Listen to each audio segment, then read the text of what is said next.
Are you seriously going to eat, you fat blibbity blabbity blob? I mean, some of you might be like, continual. why would I want to start this?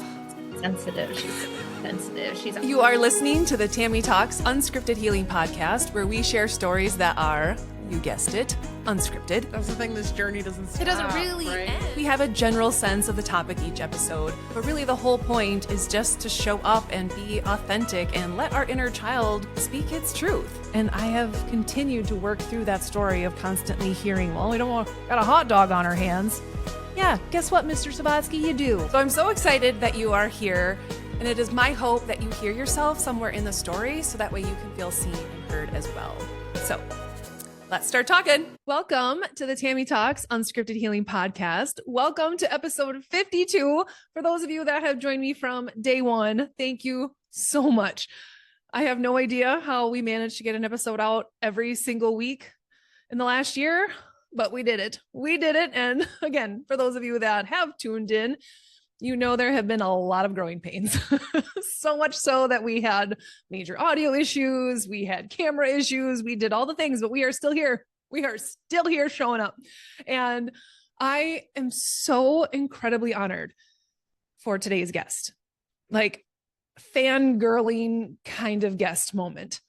And I will explain when I hop over to the episode, because I already recorded it earlier this afternoon, of how I met this guest and how she felt like she was sent from the heavens. But truly, when I met her, I was just in awe of her and her energy and felt like this is the kind of caliber of woman that I want to be surrounded by, that I want to be influenced by, that I inspire to be. So this is, again, such a fangirl moment. And so I cannot wait to bring her on.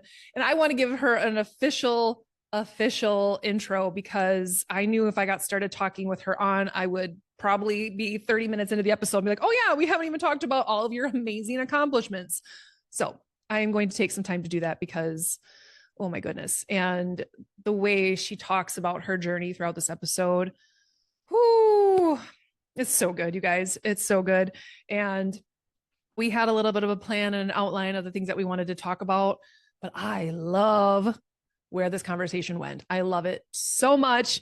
And I cannot wait to have more empowering women on here like this guest. And this is the kind of conversations I want to be having in this next year. So here we go. The guest for today, I feel like I should do a drum roll, is Dr. Sagashus T. Levingston. She was born in Chicago and raised in the area now known as Bronzeville. She holds a bachelor's in English literature from the University of Illinois. She holds a master's in Afro-American studies and a PhD in English literature, both from the University of Wisconsin-Madison. While her research focused primarily on literature, it was informed by theory and criticism from rhetoric, motherhood studies, and Black feminism. Her coffee table book, simply titled Infamous Mothers, is inspired by this work, and so is Infamous Mothers LLC. Go check that out. Sagashus and the Infamous Mothers brand has been recognized in several publications, including Demeter Press, the premier publishing house for motherhood and mothering research. How amazing is that? Bravo Magazine, the Wisconsin State Journal, Forbes, and Essence Magazine. She is a highly sought after speaker, which is why I'm totally fangirling that she is a guest on the Tammy Talks podcast, educator and consultant. Dr. Levingston, or Dr. Sagashus, as she is often called, sits on so many boards because, man, once you hear this woman talk, you will know why. She is a beautiful woman of influence. She is also the proud mother of 6 children, 3 boys, 3 girls, and her family live here in Madison, Wisconsin. I am not going to take up any more of your time because I want to get you right to this episode and get ready to be lit up and inspired by this incredible woman. I am here with my wonderful guest this has been months in the making, maybe a year in the making, because I met you probably just about a year ago. And I was like, this person was put in my life for a reason. So I have the wonderful Sagashus here. Did I say it right? I got it right. Well, it's a beautiful name. And I told her I didn't want to mess it up, but we had met at an event. I believe it was one of Amber's events. It was an Unleashed live event. And you were the keynote speaker there. And where I was sitting, I literally felt like, oh, I forgot you were walking down the path Yes. That's right. I totally forgot about that part of it. So I was outside. I knew I needed to kind of clear my energy. I needed to step away and unplug myself for a little bit so I could recharge for the second half of this event. And all of a sudden, I see this woman walking down the sidewalk. And I think you had asked where it was. And I was like, oh, I'll show you. And I opened the door for her, not realizing who you were.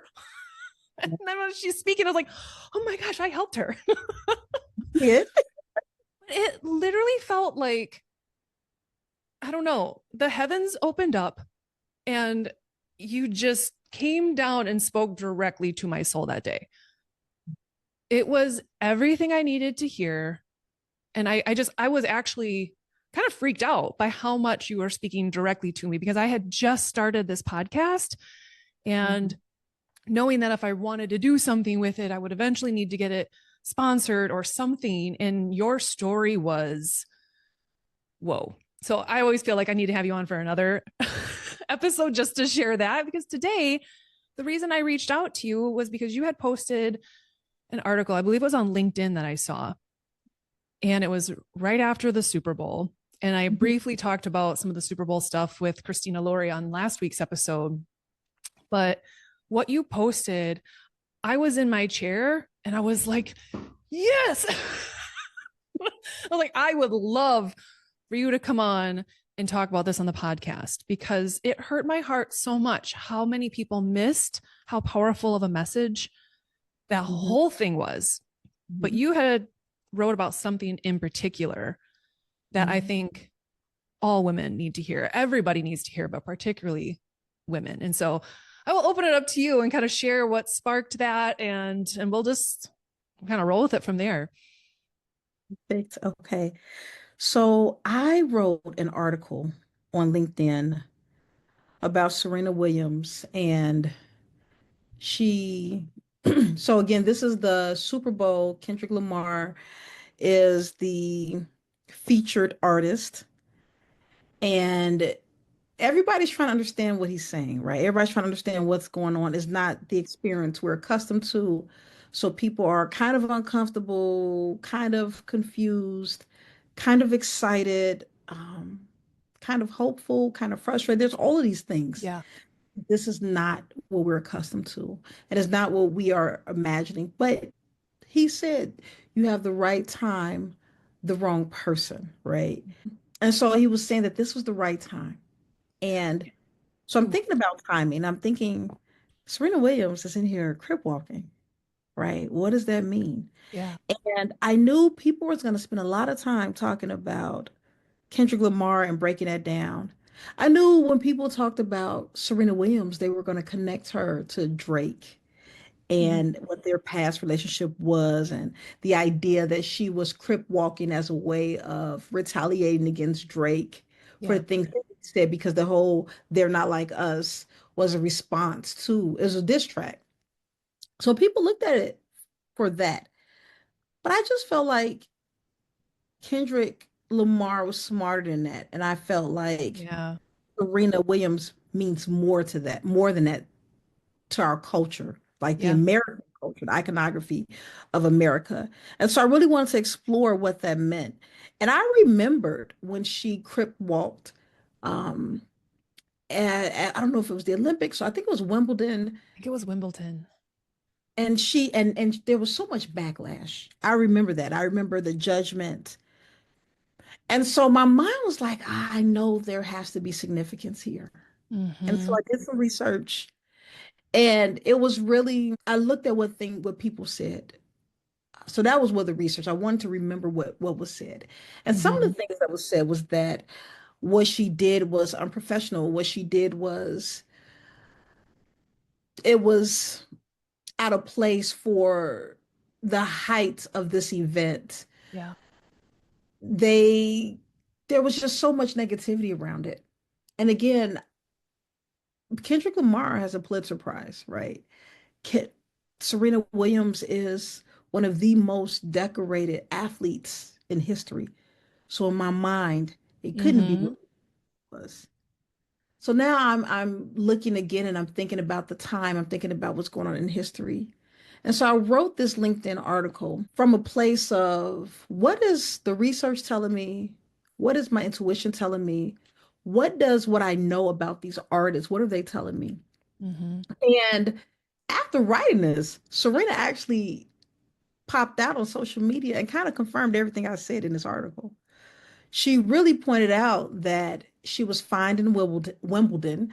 She talked about the message she sent was essentially, I'm doing in this space freely with permission what I was judged for doing in this other space. Mm. Right. Yeah. And so that is essentially what the article is about. It's looking at this kind of cultural moment, connecting it to another historical moment, and then talking about how it fits with larger discussions around women, Yeah. around race, around authenticity, around celebration and controversy, et cetera, et cetera. Mm-hmm. Yeah, it was so important. And that was just, what was it, 4 seconds? Was that? It was such a brief moment, but it held so much significance. And that's a big reason why I wanted you to come on, was to help people really take a look at what that meant, and that it did mean so much more. I mean, I don't know at first if people even knew who it was, and then the stuff started to come out, but you're right, it was so much more than that. And this expression of joy, this expression of authenticity. Yes.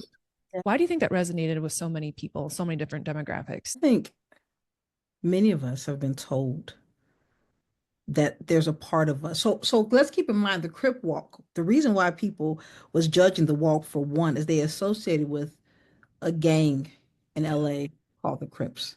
But that's not where that walk came from.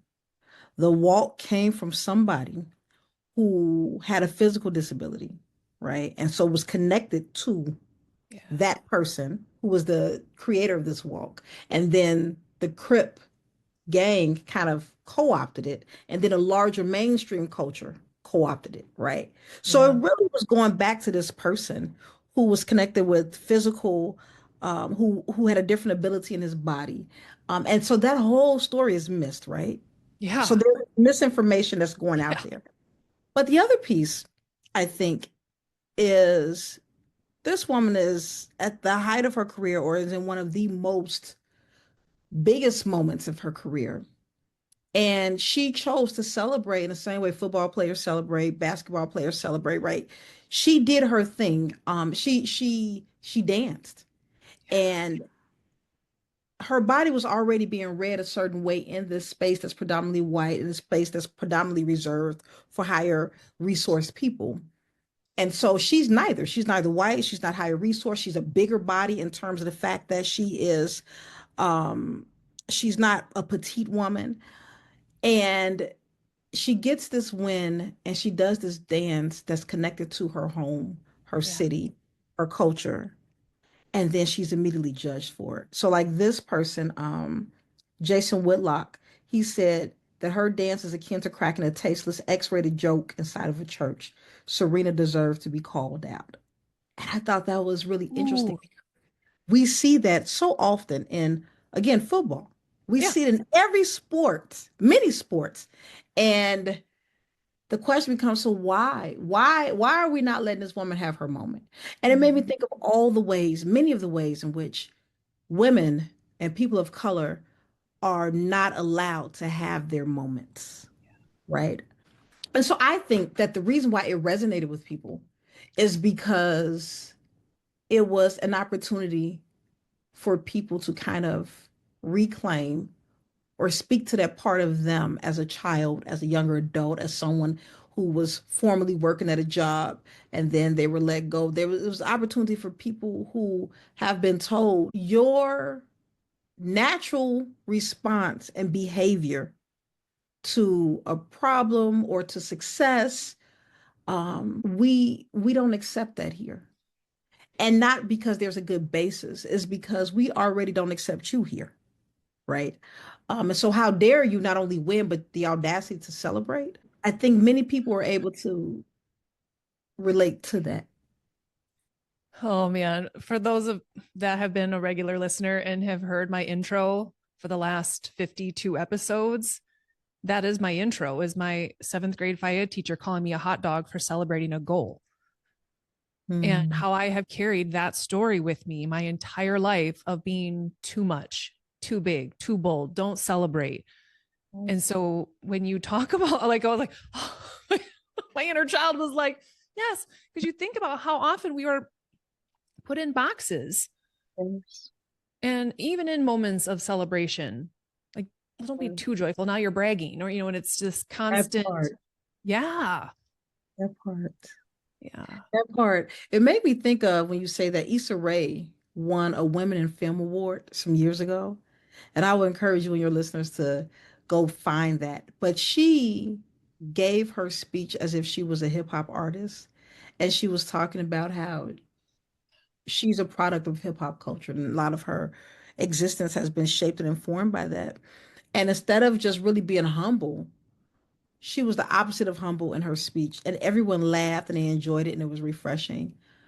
But it was also, it gave, what I appreciated is, what if we were really allowed the freedom and gave ourselves permission to really celebrate ourselves unapologetically, to not have to celebrate ourselves in a way that makes other people feel safe and comfortable, not because they're in any real danger if we celebrate in another way, but because it's, if we celebrate authentically in a way that really acknowledged who we are and Mhm. what we've done and what it took for us to get here, then it trigger in other people their own sense of inadequacy, their own Yes. shortcomings. Yes.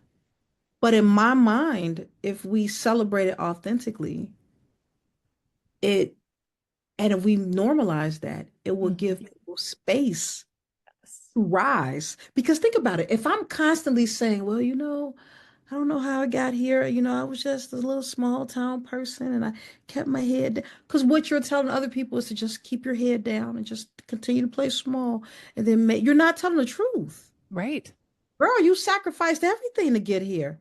You lost things. You cried at night and you defied the odds. You had grit. If you told the truth, then it would unlock so many things in other people. Right.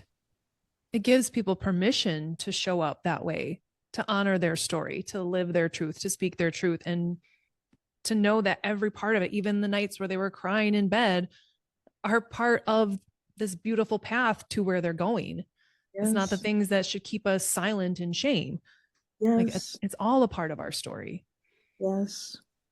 Yeah. Wow.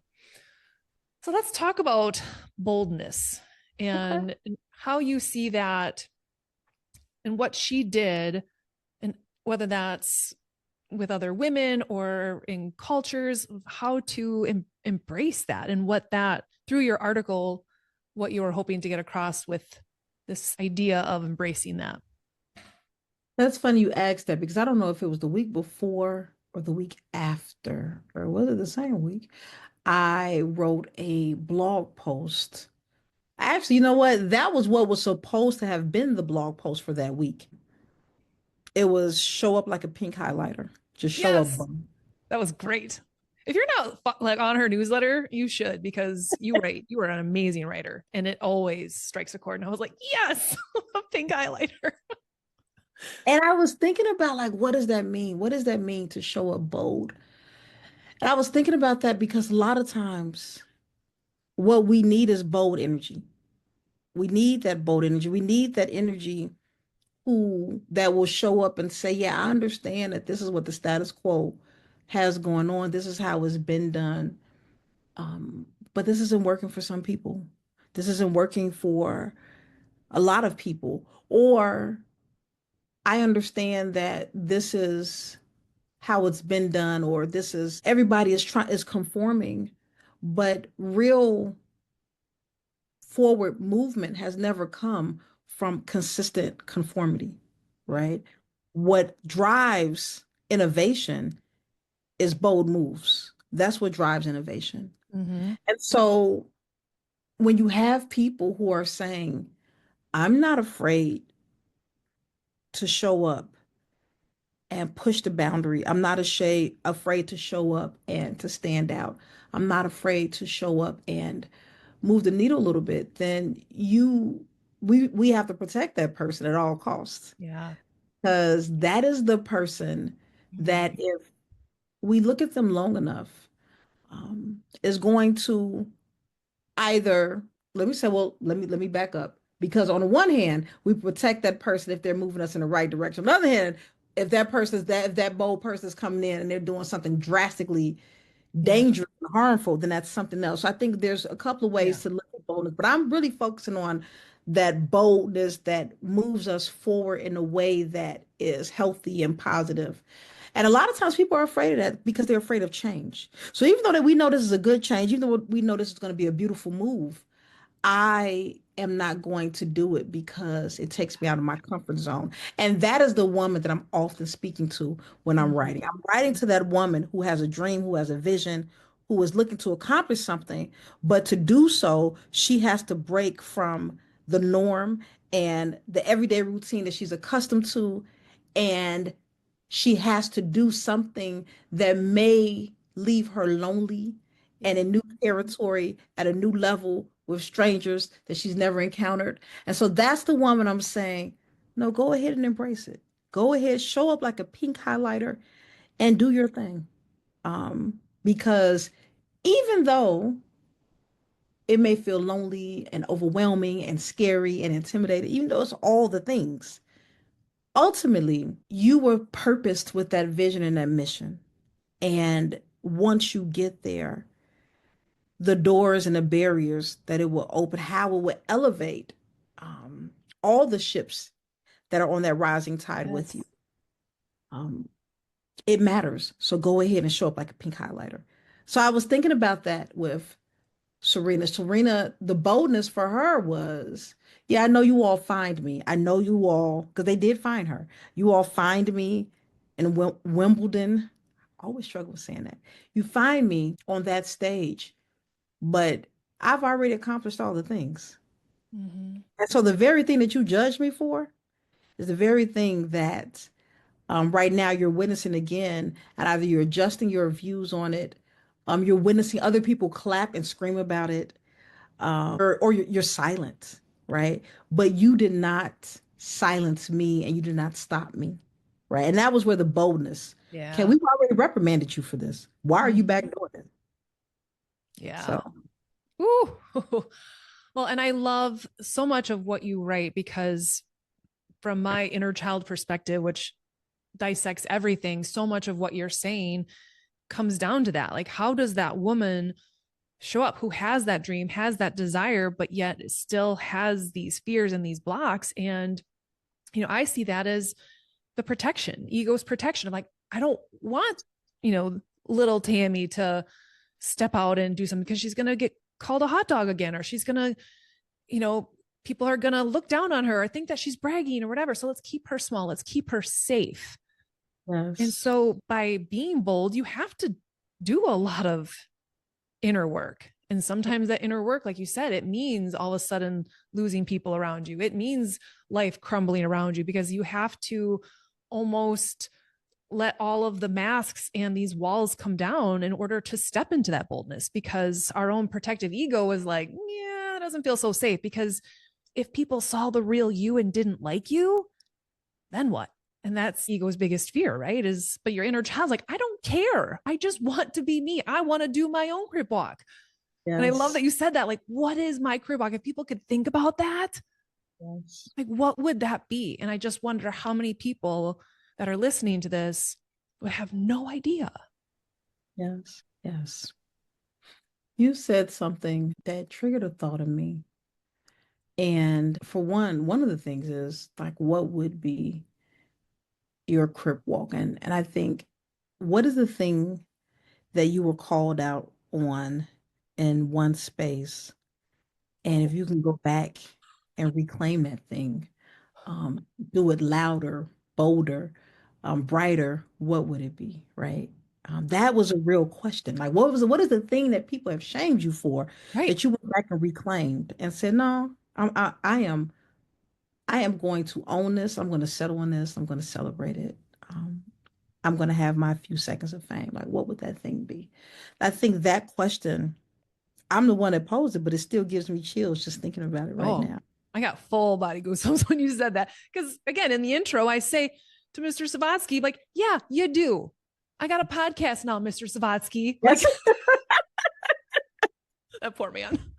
But that's just it. And I love that you said that, is because oftentimes the thing that we're criticized about is the thing that we're still, we have shame around it, or we have embarrassment around it, or we're protecting it so much, when that may be the very thing that is the key to your gift, the key to stepping into your boldness. Yes. And so if people could think about that, like, what is the thing I was criticized for? Was it I was too sensitive? I was too loud. I was always doodling and I wasn't doing this enough. The thing that I love that. Like, that's such a powerful and profound question. What is the thing you were criticized for? Because that is likely where that boldness lies, is for you to own that and come back like Serena. Oh, so good. I think the other thing is when we talk about when things crumble and fall apart. Yeah. So you pursue this thing. There's been so many times, but particularly this last time. In 2021, I purchased a home, and it was all the things I wanted in this home: the space I needed, the amenities and perks, or whatever comes in homes, the amenities. Absolutely everything I needed. And then my life started falling apart. Like, I did this thing that everybody judged me and was like, you can't do this. Who are you? Blah, blah, blah, blah, blah, blah. You're a single mom of 6 kids, 4 different dads. You're this, that, and the third. Who are you to believe that you could have your dream home? We got the dream home, moved into it. But everything around that situation, in terms of my family, everybody started crumbling, falling apart. The kids started the attack was really on the kids.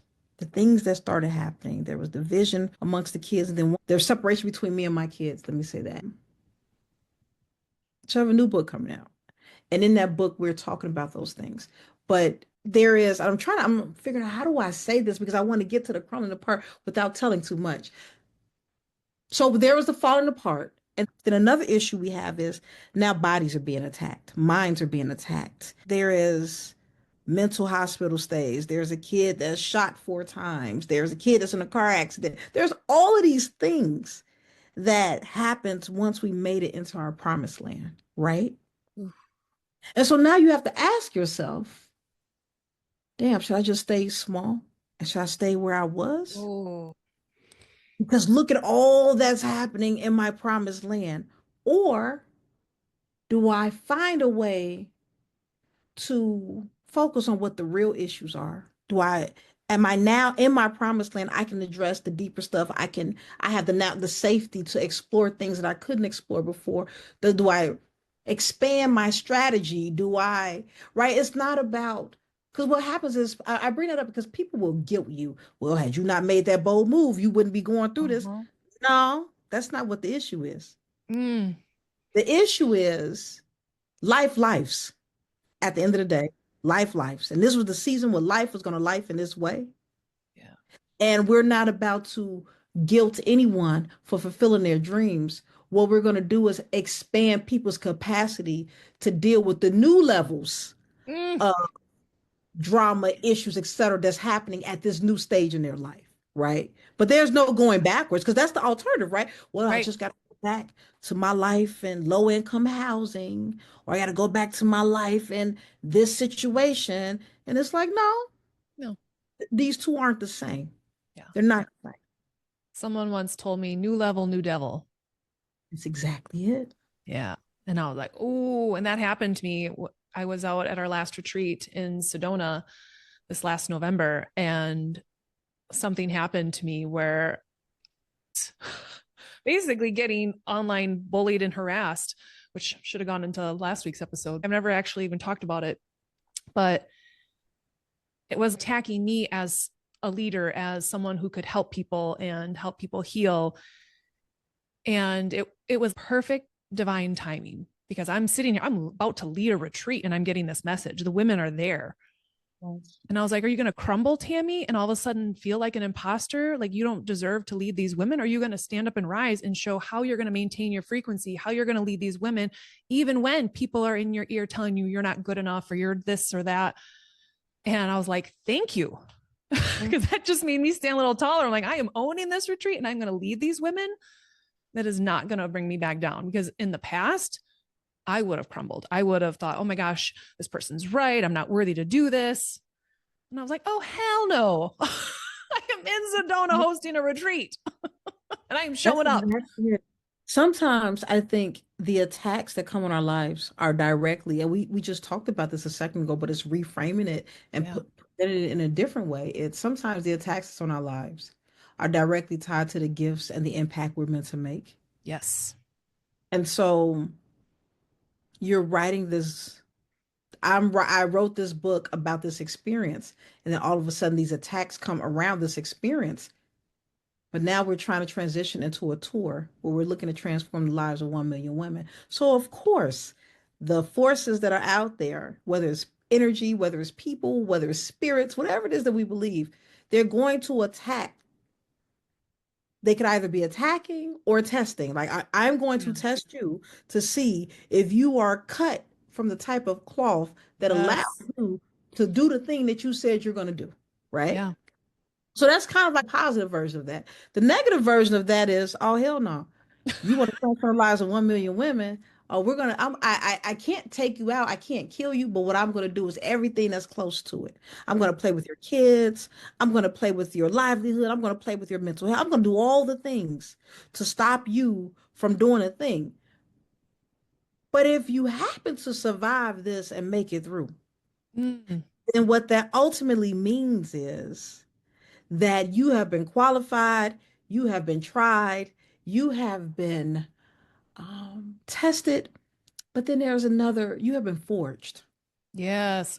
have Ooh. been forged to show up and to lead because you have proven to yourself, to the spirits, to the universe, to the haters, to whoever, that even when life is trying to discourage me and distract me from the goal, I'm going to show up no matter what. And isn't that what the role of a leader is? That's what separates the leader from the people who are coming to meet the leaders is no matter what comes my way, I'm going to show up, I'm going to instruct, I'm going to strategize, I'm going to build community, even while I got my own stuff going on. Right. Right.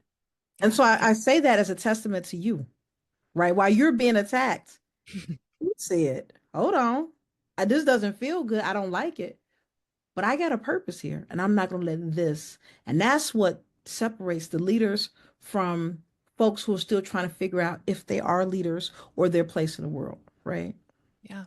Well, and what was very interesting about it was the last day of our retreat was, okay, now you felt empowered. How are you going to go home in your everyday life with all these other people and maintain this energy, maintain this frequency about who you want to be? Yeah. Because guess what? That same test happened to me here. That's Yeah. going to happen when you get home. You're going to get those tests. And it like, so really, she gave me content. So Yeah. again, I That was part. like, thank you. Like, Thank you. this was real life. Thank you for that. Because Thank now you. these women could see like this is real life and this stuff happens to me too. It happens to you. We're not in some protective bubble, Yeah. but your why is strong enough. And when you're able to turn all of your pain into purpose, knowing that whatever I'm dealt, like watch me play this hand. I always talk about this concept that it was before we wrote the book. I think it was the last tour, but it's a chapter in the book, but it was before we wrote the book. And I say that because in the book I explain it in detail, but in life we've been living this philosophy for years, right? I think I didn't understand it. Um, it took me maybe 4 or 5 years of living this philosophy and talking about it and even teaching classes to actually say, what am I really saying when I say nothing's wasted? Right?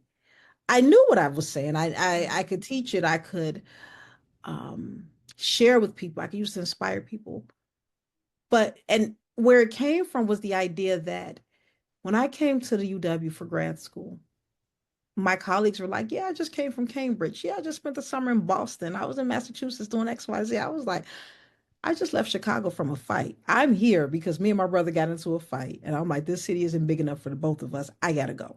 And by the way, I have these 3 kids with me. Yeah. I think I have $25, maybe, right? I'm in the city by myself. How do I show up and not feel less than Yes. at this table? Oh, and by the way, there's not many other people of color in this space, right? And Yeah. I look very different from the few that are there. So how do I show up with my little ragtag merry band of children and feel like I'm worth something? And I had to take the parts of me that was considered the most shameful, the parts of me that people would judge the most, the parts of me that people would discount.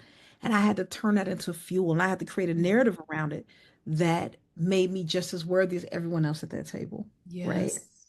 And one of the things that was a really defining factor for my life was that my dad lived with crack addiction the whole time I knew him, all the way up until a couple of years before he died. As a matter of fact, my dad's drug dealer died before my dad, and my dad stopped getting high because his drug dealer died. Even though dad had dementia, he remembered he got high, and he was like, "I don't know who you are, but can you take me to go get this package?" But my dad was very loving. He was very kind. He was very supportive.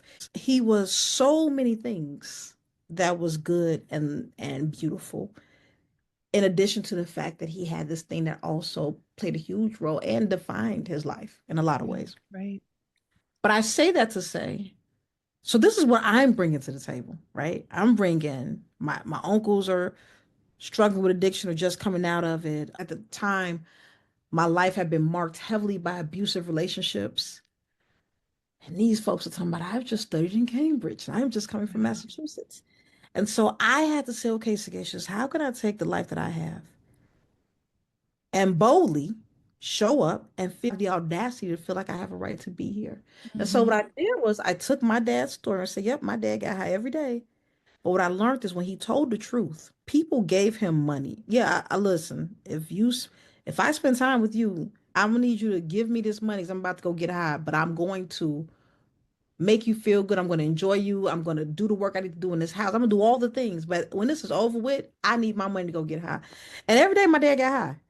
And I thought, what if I just told my truth and Yeah. was authentic? And I used that truth to unlock healthier things, right? I Yeah. use that truth to complete my graduate studies. I use that truth to help other women tell their truth, to inspire confidence and trust. What if I used that as my currency, my story as my currency when I don't have anything else? So that became Yes. a tool in my toolkit. The other thing that I think became a tool in my toolkit was, whereas other people didn't, I had these children and I was a single mom. I didn't have the benefits of the support that many people would have with the amount of responsibility that I had. But instead of, and I did cry a lot and I was sad a lot, but the majority, the dominant feeling I had around that was, I can't die and these kids can't die. So I have to take the energy and the responsibility that comes with this, and I have to pour all my efforts into making sure these kids grow and thrive. And that's going to be the amount of success that I have. This responsibility here, the hunger that's associated with this responsibility here is going to drive my success here. So I Yeah. never treated them as Ooh. if they were mutually exclusive, Yeah. fed on each other, right? So Right. that was another thing that I had in my toolkit, right? Yes. Don't forget I'm dyslexic. So how are you getting a PhD in English and Right. rhetoric and you're dyslexic, right? So then there was the creativity I had to build around that. And I didn't even have a name for what I had at the time. It was more so, okay, Sagashus, you don't process information the way other people process it. So what are you going to do? Mhm. Instead of picking myself up, I had to come up with other ways to do it. And I spent a lot of time in a writing center.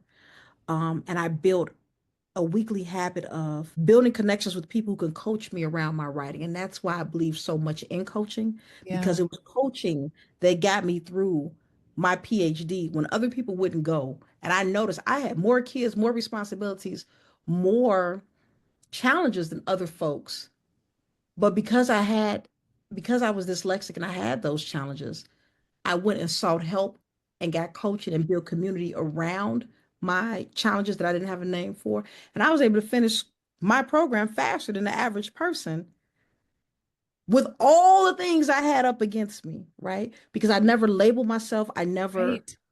made myself feel less than, I turned them into fuel.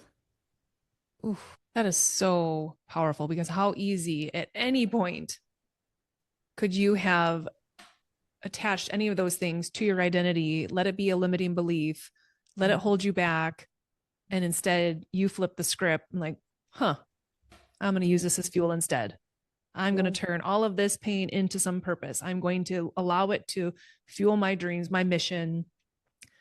And again, that's such a powerful message for anyone listening, in that whatever those hardships that you're going through, it's oftentimes the pathway to the better life. It's just, are you willing to dive in and own it and look at it and find the gifts and the blessings along the way?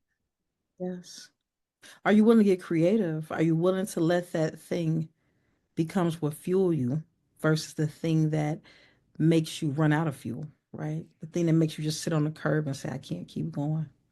And to my benefit, there was a lot of ignorance in there, right? Because I didn't have I didn't go through public school. So I didn't have the labels that come with IEP. So I didn't know I was dyslexic. I didn't know I had ADHD. I was, matter of fact, I'm looking at them like, wow, why y'all learn that way? Why y'all think that way? Anyway, I'm going to do it this way because this works for me, right? So I was too ignorant to even know, but I knew I wasn't going to fail. That was for me the bottom line. Like, whatever this is, I can't fail. So. Right. And you didn't let it hold you back. From the inner child perspective, how beautiful and healing to say, I have this, I'm, learning disability, whatever you want to call it, but I'm not going to let that limit my goals and dreams. Rather, I'm going to get support because I'm worthy of help and support. My dreams are just as worthy as this person sitting here next to me who went to Cambridge. Yes. And if everyone could realize that, no matter where you're coming from, like, we all deserve that chance to believe in our dreams, to get the support around it, no matter how big or small it is. That's every inner child had that dream. We all had something we thought we were going to do when we grew up. Yes. That gets stifled. And again, going back to stifling our joy and stifling our authenticity, like that all happens so young. Yes. And so when you're seeing women like you and you're giving a voice to these women to share your story. Yes. Share your vulnerability, share your authenticity, because it's likely where your power lies. And it's so healing for your inner child to just be like, thank you. I didn't want to be stuck in this shame box. And, I feel like I deserve it and I'm worthy. My dreams are deserving and they're worthy. And I got something to work with. I think a lot of times if we don't have the tools that society say we should have, then we feel like we have no tools. Mm-hmm. But it's like, actually, you have a lot of tools. You just have to look at your life and you have to identify the thing that has made it possible for you to do things that other people couldn't do, or the things that made it possible for you to survive and thrive in certain areas. And that thing may not be what the dominant or mainstream culture has deemed the thing that you need to succeed. Right. But it is actually valuable. So I'll give you an example. There's a book, I think her name is Susan Duckworth. She wrote a book called Grit. And in Grit, she says that the one defining thing in life that will help you succeed is not your grades, it's not how much money you make, it's not any of those things. It's your grit. And when I read that, I was really thrown off, like, wait, so it's not my GRE scores, it's not my SAT scores, it's right? not the recommendations, it's my ability, it's my grit. That's the thing that separates successful people from non-successful people. I'm like, I got that in spades. Right. And then the cousin to grit is resilience. And I'm like, I'm the queen of that. So yeah, I think a lot of times we accept the narratives that were never created with us. And my people create narratives that makes them the hero of their stories. Or people with power create narratives that supports their skill sets and their gifts.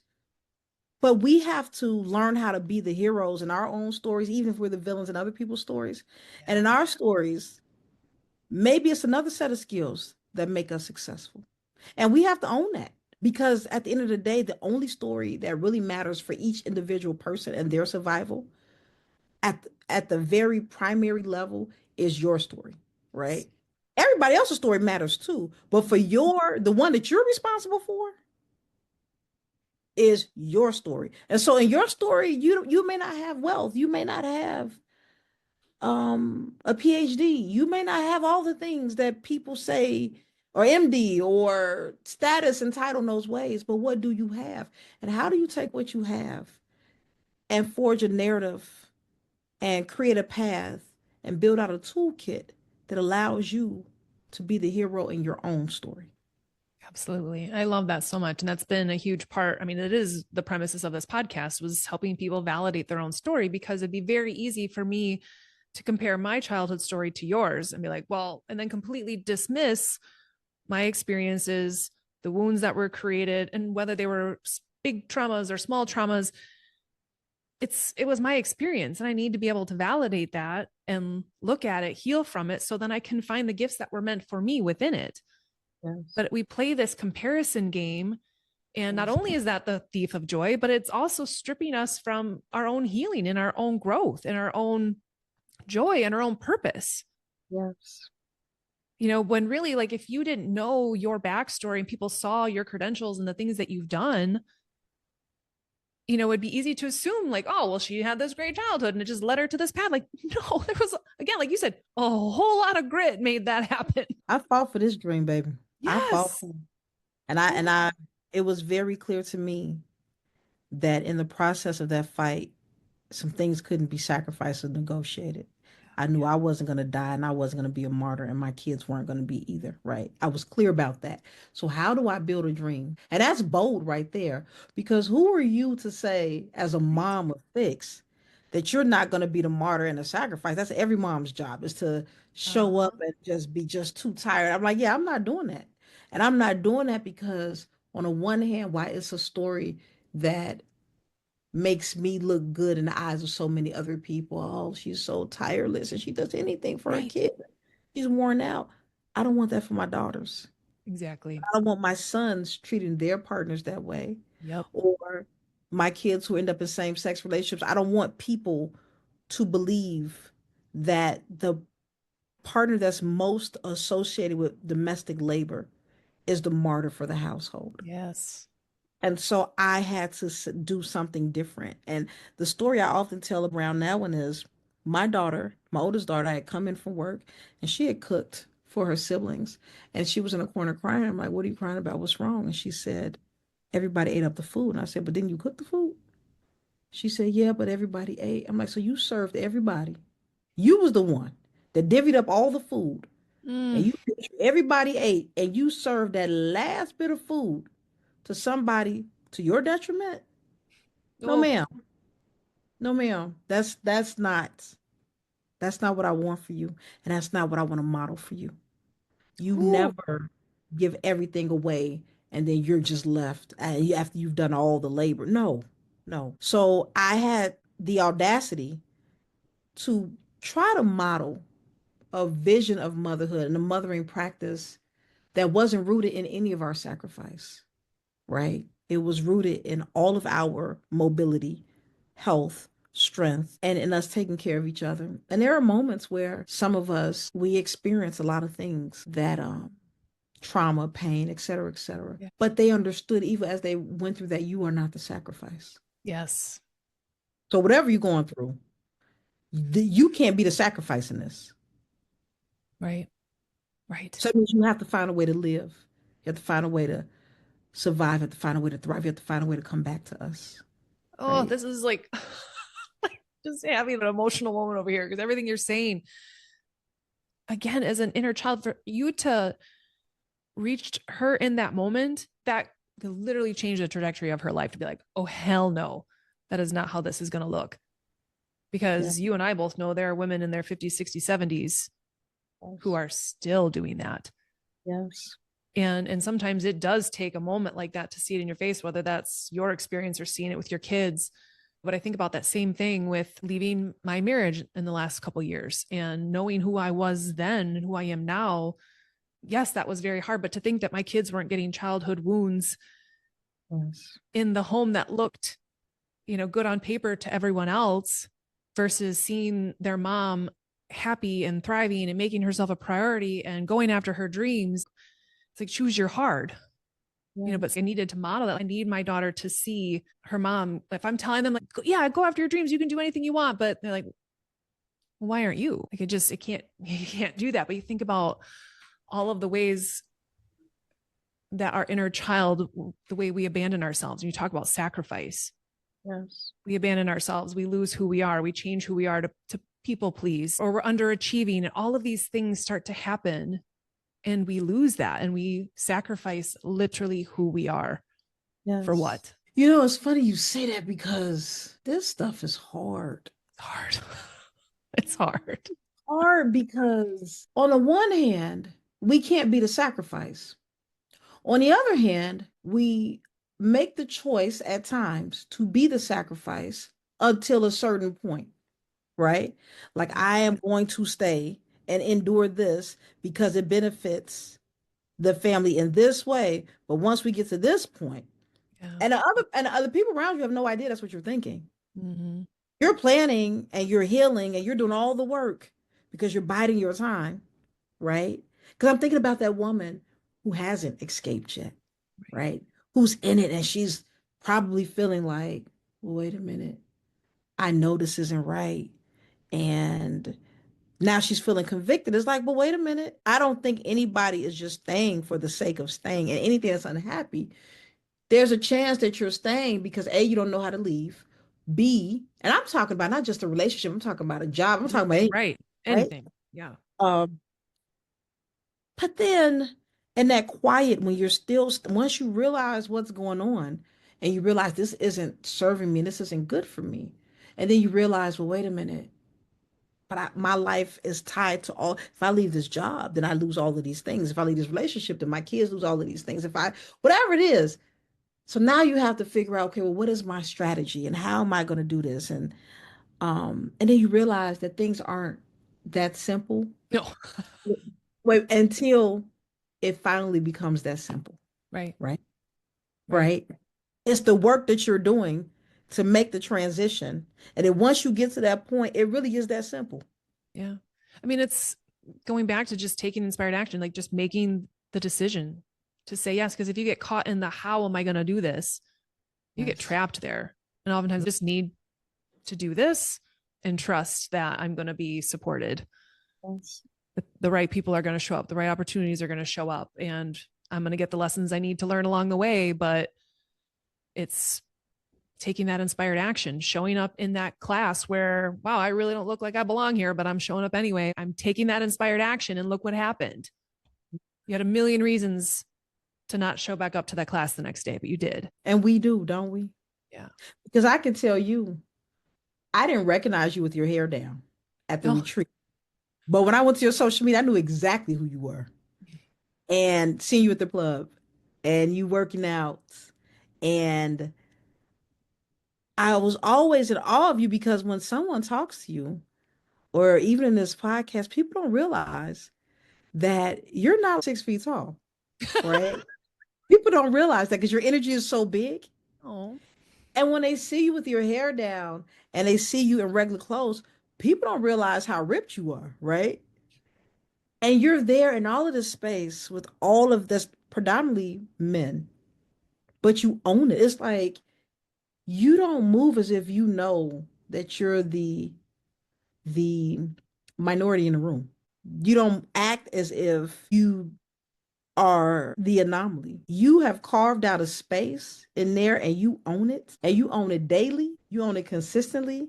And there's so much joy around you in that space. And you shift the space when you're there. I see how people show up and they could have been real serious and really stern looking on one side of the room. But then when they come over and they talk to you and they spot you or they do the things that you are doing in the gym, there is a sense of sincere and genuine joy, even if it's just for a moment, right? Mm-hmm. So we show up in spaces where we are not the majority a lot of times, where we are the anomaly. And when we show up, we change the whole energy in the room. So kudos to you for being that woman. Thank you. I've never thought about it from that perspective, but that was a gift. Thank you. I will receive that. But you're right. I think about that when you talk like GREs and your energy. If we were to think about that as currency or that as achievement, success, and just how you leave people, like that's the real flex. If I were to, Yes. And that is a real flex. Leave people better than you found them. As I worked to build my business over the years, I really cringed at the idea of, I hate when people inbox me and they want me to buy something or they want something from me, not because I don't believe in their product, not because I don't believe in them, but so many people want things from me on a day-to-day basis that when a stranger shows up, it hits differently because it almost feels disrespectful. And so I decided I didn't want to show up that way as a business owner. I really wanted to give, and then if it makes sense, naturally make the ask or to open a door so that people, if what I have to offer benefits them, then they make the ask. But the goal is, even in business, the idea is to leave people and spaces better than they were. And for me, that way is by building connections. I will yes. never turn down an opportunity for a podcast or an article or any of those things, not for the sake of, it's not about ego for me. It's about service, right? No matter how busy I am, if I can serve and inspire and be vulnerable in a way that allows another woman who doesn't want to share her story, but Yes. get permission and to feel what she's feeling because I shared my story, because I got naked and said, look, sis, you ain't got to do it. I'll take this hit for us. Right. Yeah. Then that for me is part of that mission of touching the lives of 1 million women. Like I went through some stuff, Yes.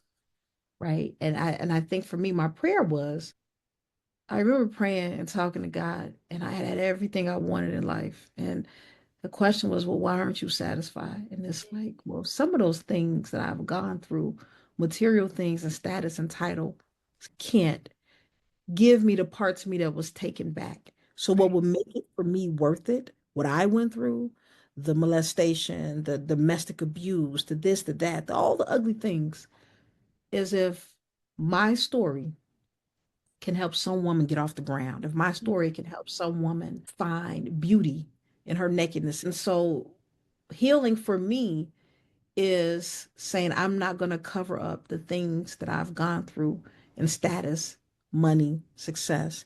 Yeah. Every chance I get, I'm going to get naked so that it can inspire other women to find beauty in their own vulnerability, and give them the strength that they need to go from where they are to where they want to be.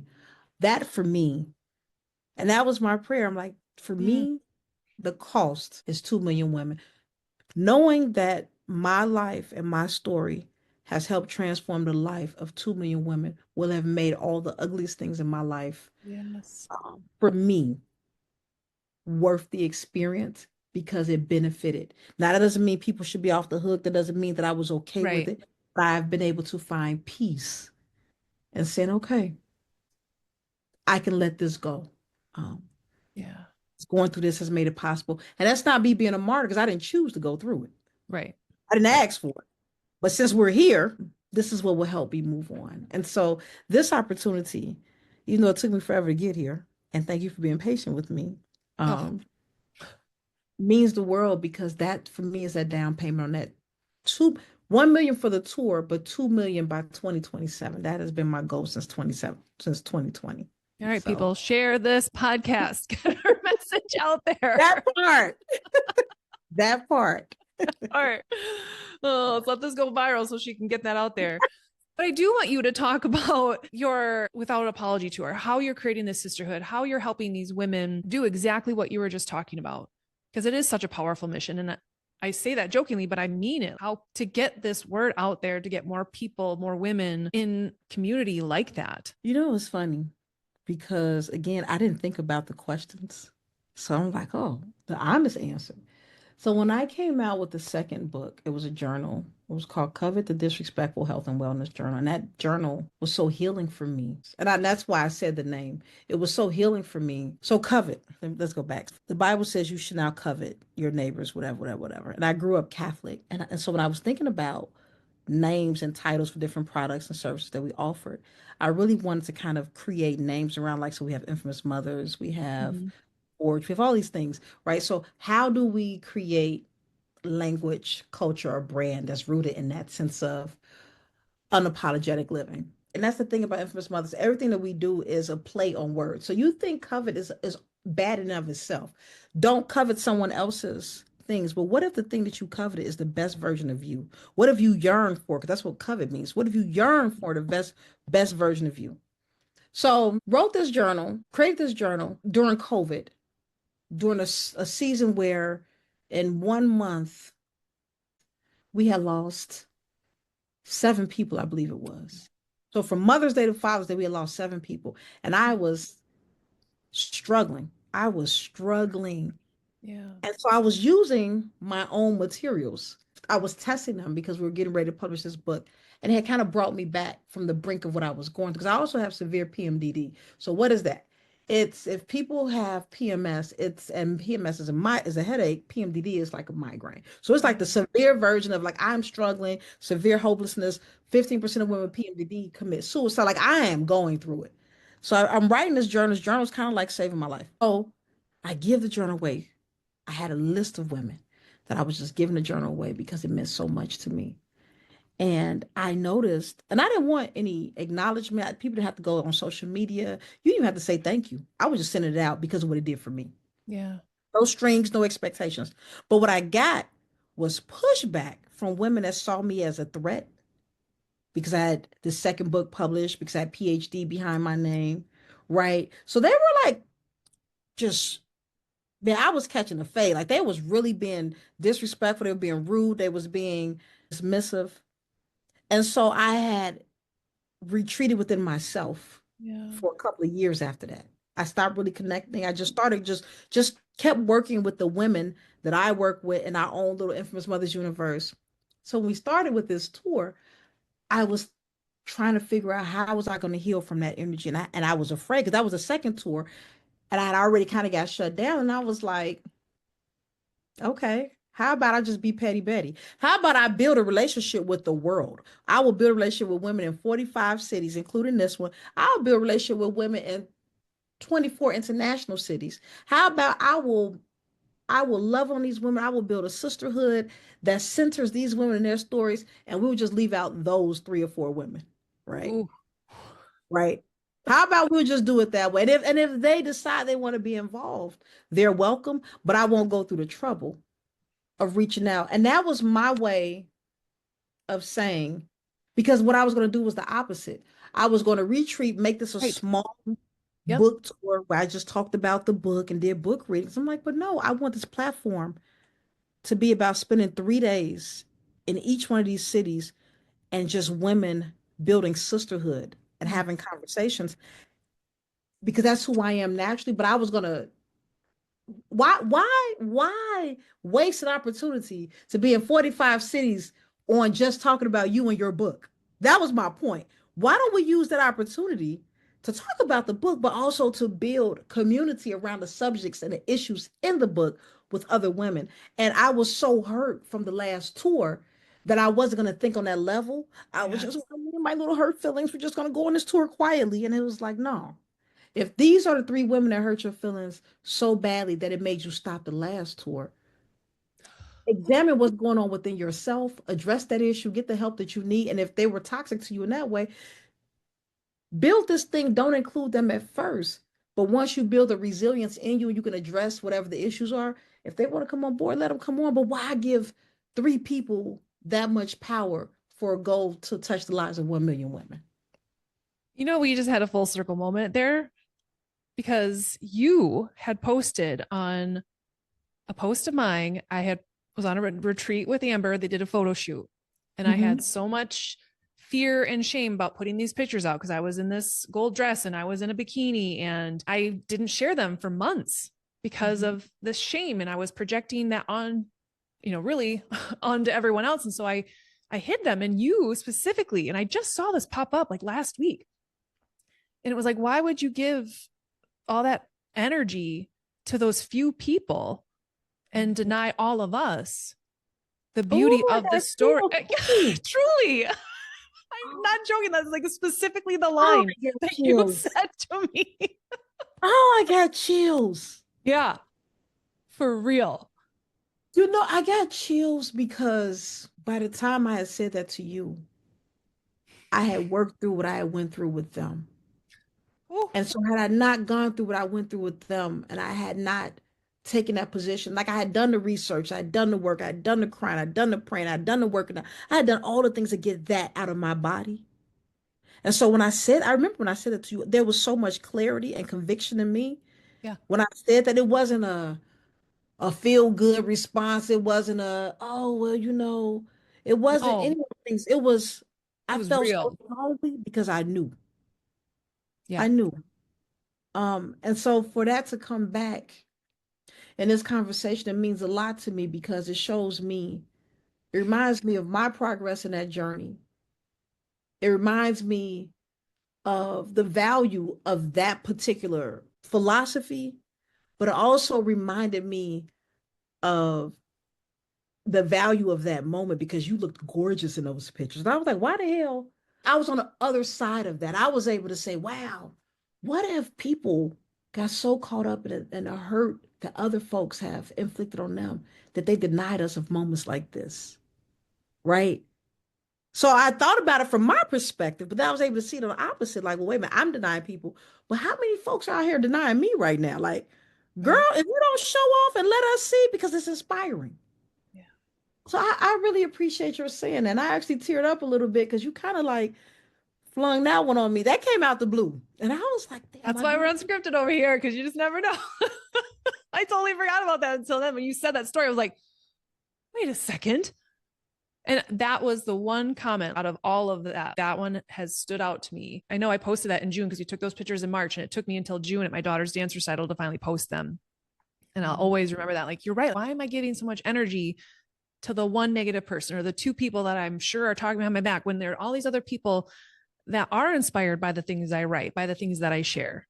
And I've had to remind myself of that entire year doing this podcast and doing these other things because I know those people are out there. But you saying that to me has stuck with me all this time. And it's so interesting that this morning, who knows what time it was, probably 2 a.m. because that's when I woke up. I randomly saw this post on Instagram and I shared it in my stories. And so I'm holding it here. It says, holding space for powerful women is a journey and healing in itself. Learning to love another woman's light and encourage it to shine after hundreds and thousands of years of being conditioned and manipulated into believing that if hers is bright, then yours is dim. That's the reclamation, a true feminine awakening after activating your own light, holding, witnessing, and supporting another woman to do the same. Yes. And that's, man, like that's what you're doing on a huge scale. So thank you for helping women like me. Thank you. You know, it's funny because I was talking to someone the other day. This woman is doing this project and it's inside of a physical location. And she was like, hey, why don't you come out and come hang out with me? And I'm like, I got all type of stuff going on. I don't feel like coming outside. Like I'll come out Wednesday. I'll come out Thursday. I got stuff going on. And she said it again. And I gave the same response. Then she said it again. And I was like, wait, it's not that she wants me to come out to hang with her. She's overwhelmed. She feels isolated. She feels lonely. But because she's such a powerhouse and she hasn't been given permission, her life hasn't given her permission, let alone people around her hasn't given her permission to be able to really be vulnerable in that way. Yeah. She's not articulating in that way. But Mm-hmm. because I can resonate with her on another frequency, Yeah. because I've been there, done that, and I am that woman, Mm-hmm. I'm like, I understand what she's saying. So I got dressed. I grabbed a couple of my kids we were supposed to be going somewhere. So I'm like, okay, en route to this, we'll handle what you and I talked about we were going to do. But then when we got there, I saw how monumental her tasks were. And my kids ultimately helped her move some things around, helped her accomplish a job that would have been too much for the number of people that she had. And I share that, my kids and I, because I'm like, I wasn't sitting there just like eating bonbons. We all were. But I say that because a lot of times women who are doing the work that you're doing, women who are leaders, women who are powerful, women who are being bold, sometimes those women are looking for the podcast, they're looking for the master class, they're looking for the workshops of other women who are in that space, because that means they can show up and not be on. They can Yeah. just show up, they can cry, they can be vulnerable, they can be all the things. And I think for me, being able to watch you and listen to you in that message that day was me saying, hey, come on now, who's messing up our programming? We need this, we need this. When I Oh, sit I down love and it. eat my popcorn at night, I'm tuning in to see what Tammy talking about. And wait, what? No holding back, Tammy. We need this. We need this. No holding back. I love that. Step into my boldness. I mean, that'll be my new Crip Walk, right? We all need to tap back into that. Yes. Because it is, when you're doing that, it's giving other women permission to do the same. It's stepping into your gift and you share that with other people. It's not meant to just have to ourselves. Yeah. Like if you would have kept that journal to yourself, but look at how many people you blessed. Or if you would have kept your story to yourself, but rather I'm going to write a book about it. I'm going to share my story. And now this gift that I found, I'm now going to bless so many other people with it. Yes. It goes both ways. It goes both. And I keep saying that because sometimes when you're the person being interviewed, it's so easy. The energy feels good when you know it's bi-directional. It's like, I am a fan of yours. I'm not going to go on anybody's podcast whose values don't align with mine, right? So when I say I want to show up and serve, let me qualify that. I want to serve in places that are healing, that are safe, right? And so, yeah, I knew before I came on how many podcast episodes that you had. I looked up, I did my homework. I knew what you were doing on social media. I knew what you were doing, and I understood your energy and who you are. But I wasn't sure about the work that you were doing. And I wasn't sure in a sense of, I'm not going to go. No, I'm definitely going to go because Tammy's values align with my values. It's, I want to show up and I want to do well. I want to contribute to her community in a way where they're not like, well, this is some bullshit. This was a waste. Why am I here? Right? Like because you're over here talking about this and I'm over here talking about that because I didn't do my homework. No, I want to show up and honor and serve and make a contribution to your community because the work that you're doing, I believe in, right? So we have to be professionals. I was late, but outside of that, in addition to, we got to be professionals and we got to move the mission forward. And I think that's so important for sisterhood. And that's a huge part of, I think, how I live my life. My dad had all of these kids. Sisterhood is important to me. My dad had 12 kids. And because the conflicts between the moms, because my dad's mom was in and out of jail, because his dad was in jail for a long time, my dad loved hard, but he didn't know how to bring people together. Yeah. And Ooh. his sister, she was a teenager herself and she had to raise her two brothers, but she was also a teen mom. And they would go from house to house. Now, my dad died. He was in two years ago. So he was 80 when he died, 81. So imagine, let's say 65 years ago, let's say 70 years ago, these kids going from house to house and they're sleeping in front of stoves because they can't sleep in anybody's bed. They're sleeping on the floor in people's kitchen, place to place. So he didn't have the skill set to bring people together. He was just somebody had a good heart. And so he had all these kids. And I didn't know if I should call them my siblings, my half siblings. Like I didn't know how to identify a relationship because the parents didn't. And I remember I did something and my sister said, you got to learn how to be a sister, my older sister. And now, mind you, I was showing allegiance to this other woman because my brother was doing something he had no business doing. But that concept of you have to learn how to be a sister stuck with me. I try every day I can to live life and be the best sister I can be with the resources and energy I have in that moment, with the skills I have in that moment. Without sacrificing yourself, Sacrifice. like with the energy, the resources I have, because sometimes we don't have the energy. Yes. I love that you said that because that's where you can get caught down that martyr hole. But I can be the sister and I can show up with what I have. And I have. notice, in the Black culture, we have colorism, right? Light skin versus dark skin. But in mainstream society, we have racism. And Yeah. I'm really big on how do I build sisterhood with women of all races and classes? Because in my mind, if the goal is to keep us from not building that sisterhood, that means the powers that be knows that if we were united and if we moved in a certain way, that we can transform. And if we Oof. had a certain amount of power, like, so I'm always like, what does it mean to get to the other side? Is if we built this collective Yes. internationally with women of all races and classes, what would this ultimately mean for us? So that's Ooh. the kind of the rebel in me that's like, you saying we shouldn't do this, and you trying to pit us against each other. Why? What you trying to, right? Oh, it reminds me of a quote that I've seen that the reason they tell you that life is over at 40 is because they don't want you to realize how powerful you actually are. Ooh, I needed to hear that. Yeah. But that's what I think you're talking about there is like, ooh, if women actually came together, shit, they're gonna be powerful. Like damn right we are. So sign me up, whatever, whatever you got brewing over there, I'm in. But yeah. Because you do like how many women, have their midlife crisis. Like, no, it's an unraveling, it's a rebirth. And they realize who they actually are, what they want, what they're worthy of. And at this point, realizing like I deserve to go get it. Yes. Woo, tell that truth because I can tell you, I was talking to somebody. I was like, why don't I ever see people that's over 40 being presented the same way or having the same level of it's almost like we're like, wait, we're over 40. What do we do with ourselves?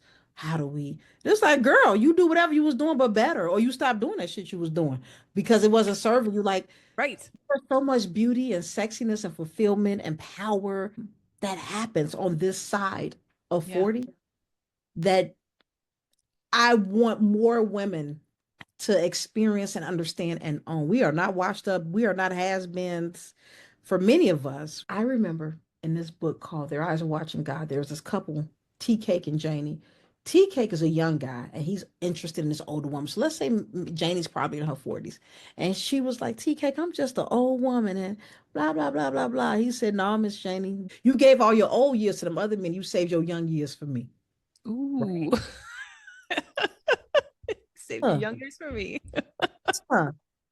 Huh. And so now when you Yeah. think of women who are entering into this awakening and they're Mm-hmm. like, I have these dreams, I have these goals, and but I'm too old. Girl, you spent all your dried up, burnt up, sad, miserable years over there on this side of 40. Huh. It's, Yes, it's beautiful it is. It really if you is. let it be. If you let it be. If you let it be. And you're right. And that's where the hard work comes in. But man, it's worth it. Yes. It's worth it. But you need that sisterhood around you for those times when it is tough and when you don't want to get up and you don't want to do the thing. Yes. Yeah. Yes. Oh my goodness. Well, I could talk to you all day and we might just have like a weekly, monthly podcast with you. But how can people find you and connect with you, get on your blog, your newsletter, all the things? Because again, what you write is always so profound. And I just think whatever you're putting out there, there's something in it for everybody. Thank you. Well, first of all, let me just say thank you to you. When I saw this time slot that you had, I said, one to three. Lord, that's a long time to be talking. I was kind of intimidated, but this was such a beautiful. Yeah. Um, you tapped into some things and we went places I didn't see, and it was everything I needed today. Aw. Um, and so I just want to say thank you for doing this work. I want to thank you for your bravery and your courage to step out and do the thing that you were once unsure about. I want to thank you for your consistency because I was very proud when I saw those that 50 episodes. I was very fit, and this is what your 52nd or your 53rd episode. This is 52. You are 52. When I saw that 50, there was a part of me that was just like, oh no, I wanna I wanna do my part and helping her keep these numbers going. So I haven't gone through all the episodes. I remember some Giddy of up. your I remember some of your guests, but now because you did my heart so good today. So I just want to say thank you. As for me, I think the easiest way is to follow me on LinkedIn at Sagashus Levingston. Follow us on Instagram at infamous.mothers. Um, those are the two. And then once you get there, then you'll find everything else. Yeah. Amazing. Thank you so much. If there's any takeaway from today or from the article, the Super Bowl, or anything that we've talked about, what is your take home message for the listeners today? Ooh. Well, okay, let me start with the take home message for me. Because that's what's resonating with me still. Yeah. It's beautiful on this side of 40. Yes. We gave all of our old years to something else, but our young years, the ones where we really dream big and the ones where we go after things on a larger level, that's still unfolding as we speak. So that was my takeaway. I think Love my it. takeaway for other people is always in this conversation, the power of sisterhood, Yes. not letting societal distinctions and societal rules get in the way of authentically building bonds with other women, because I can tell you in some of my worst heartbreaks, I've had good men in my life, friends, family, cousins, partners, but the ones that always seem to really, really, really pull me through are the quality relationships that I build with other women. People try to tell us, I don't mess with women, they're too this, they're too Mm. that. And I've had that. Yep. Overall, sisterhood for the win for me. Yeah. Always. Always. You find a couple good ones and that's all you need. Quality over quantity, right? but you start to build that and it's amazing how many women are actually craving that. But they're craving, like you said, to just be able to be naked and vulnerable in that. And when they find a space where they can actually do that, that's where there's real sisterhood. Yes. So thank you for creating that. And thank you so much. This is such an honor to have you on. You talked about being intimidated by the time slot. I was just intimidated by you. And I was like, you know what? No, I'm inviting her on. When I put that on your link, I'm like, this would be a great topic. And I was like, did you just do that? Like, yes, I did. I did. And when you responded, I was like, oh my God. I definitely did a happy dance. I did a crib walk. And I will after this too. I needed that, Tammy. I actually need that because I think all of us feel that way. I look at my therapist asked me, and I think this is the note that I want to be able to kind of leave my message on from my end is my therapist asked me, what part of you haven't you tapped into yet or discovered? And that question was such a big deal for me because it was in so many ways the part of me that feels that I deserve relationships with this group of women, or the part of me that feels like I deserve to be able to have this level of comfort. And I'm not even talking about in finance, because when people hear that, that's the first thing. I've Right. achieved those levels of comfort. It's when you match that level of financial comfort with, no, I'm not, I'm taking a weekend off. I want my weekends to myself, right? Mm-hmm. So what part haven't we tapped into ourselves? And then how do we, because that once you answer that question, that leads to the new adventure, Mm-hmm. right? Yeah. So yeah, that's those are my parting words. Thank you for having me. Thank you so much for being a guest. And it is such an honor because I knew when you came down from the heavens last year that our paths are going to cross again somehow. And this is just the coolest way. So thank you for such a gift today. Thank you. Well, I think I'm going to bring you over to my audience. Oh boy. So just be ready I'll as be we get ready. wrap up this world tour. I think we need to do over, and we need to do it and I think my audience needs to be blessed by you. So yeah, I think we need another conversation. So look forward to my whole shit. I'm finna send this to Tammy. I love it. Thank you so much. And thank you all for listening again. Please like, comment, share, keep the conversation going on whatever platform you're listening or watching this on, and share this because, again, so many women need to hear messages like yours. So thank you all. And we will be back next week with our 1-year anniversary. It's going to be a fun one. So, but thank you for kicking this off and helping me end the 1 year. This is a big deal. So thank you. Thank you. All See right. you next time. Bye, everybody.